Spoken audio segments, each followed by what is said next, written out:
where would you see the role of the Nordic Council of Ministers in this Baltic Sea strategy?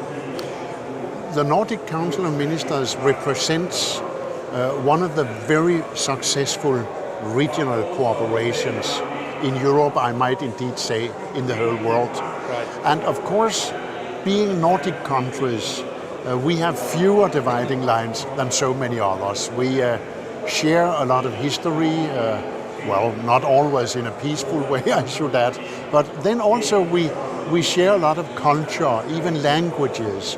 Most of us more or less understand each other. So this is the background of this very strong Nordic cooperation that has its roots back in former centuries where it was part of the students' movement and cultural movements with a lot of sentimentality.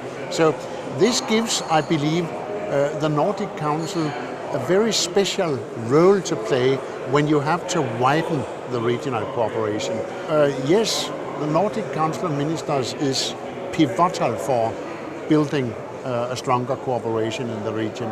As for widening cooperation, as you mentioned, I still remember the honeymoon between the Nordic and the Baltic countries, which now seems to be at a standstill on a waiting period. What kind of pieces of advice would you give to reinvigorate the Nordic-Baltic dimension in the Baltic Sea area?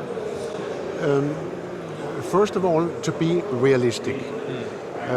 You cannot substitute Nordic cooperation with Nordic-Baltic cooperation.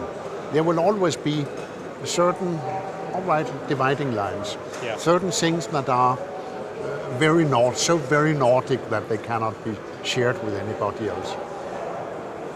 And secondly, I believe that in order to strengthen that cooperation, the three Baltic countries should strengthen their cooperation.